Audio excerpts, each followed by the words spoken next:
Let's have a look at an application of a first order ordinary differential equation. And we're going to have a look at a problem involving concentrations. So we're going to start with a tank that contains 100 litres of salt solution with a concentration of 0.8 grams per litre. So 0.8 grams per litre, 100 litres. So at time t equals 0, we're going to start with 80 grams. At the instant the clock starts ticking, we're going to start with 0.8 times 100 is 80 grams of salt. Okay, another solution then with concentration 0.5 grams per litre is run into the tank at the rate of 20 litres per minute. Okay, so another salt solution, lower concentration, 0.5 grams per litre, is going to be run in at the rate of 20 litres per minute. The two solutions are going to mix uniformly and run out of the tank at the rate of 20 litres per minute. So we're going to run this second solution in at 20 litres per minute, but we're also going to drain the tank at 20 litres per minute. All right, so we're always going to have 100 litres in this tank. It's things like this you have to get clear with these problems.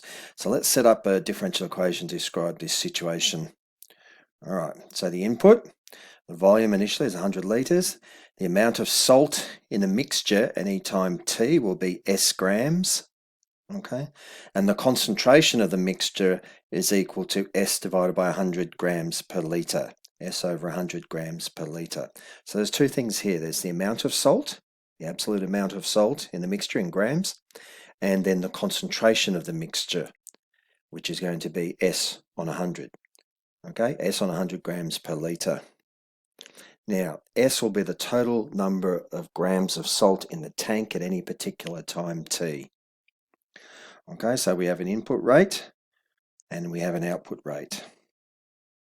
So remember, we're putting in the second salt solution at 20 litres per minute, but we're also draining the uniformly mixed solution at the rate of 20 litres per minute. Okay, now the change in the amount of salt, grams, with respect to time will be ds dt is equal to the input rate minus the output rate. That's the rate at which salt is going in minus the rate at which salt is going out.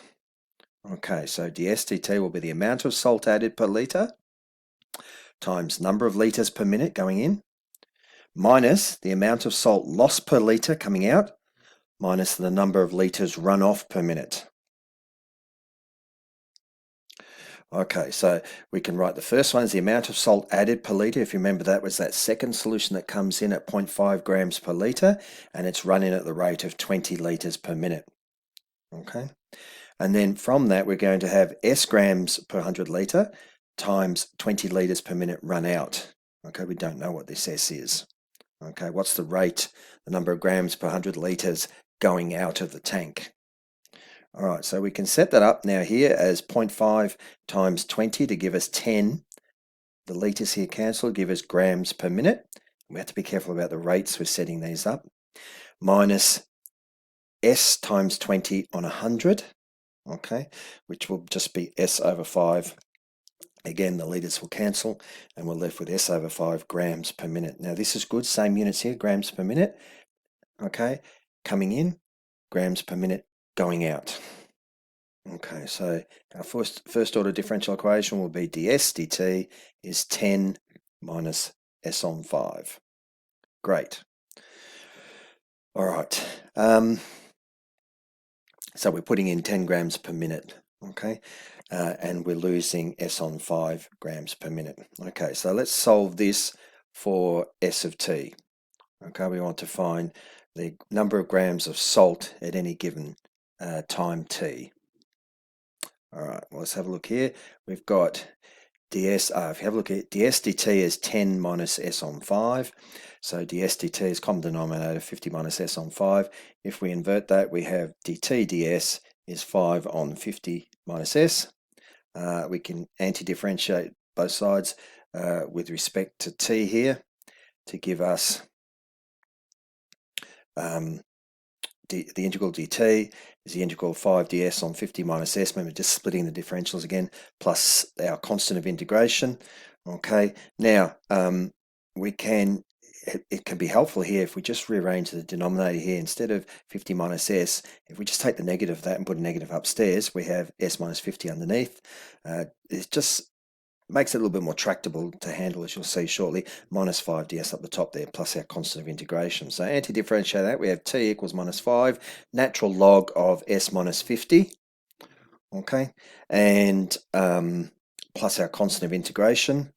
Okay, now what we can do is divide through by 5, and so if I divide through by negative 5, I have minus t on 5, but you notice here I should have put a separate new constant in there, plus c, okay, because it does have to be divided through by negative 5 everywhere. So this is c divided negative 5, and it should be a new constant, but it's nonetheless it's just a constant, so we'll just leave it as a constant, but we should really name it as a different, give it a different name, because it's a different constant to this one. Okay, now minus t on 5 minus c, okay, subtracting c from both sides. This has absorbed the negative value in here, but nonetheless, subtracting c from both sides, we have natural log of s minus 50, which is e to the minus t on 5 plus c, okay, equals s minus 50, because we've exponentiated both sides. So all of this raised to the exponent, e, natural number base e, log to the base e, they cancel, and we're left with s minus 50 on the right. Okay, and then we can add 50 to both sides, leaving s by itself if we transpose, so we're left with s of t is 50 plus e to the t, negative t on 5, times e to the minus c is equal to 50, plus, and again, we're just going to replace all this with our constant a. So we have 50 plus a times e to the minus t on 5.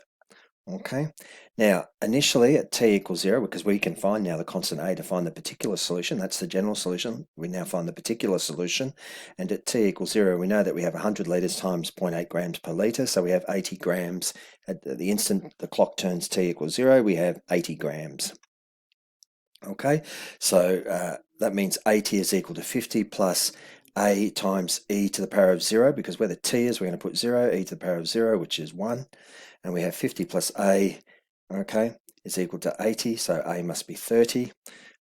Let's put that in there. We have s of t is 50 plus 30 times e to the minus t on 5, and right, and that is our particular solution here.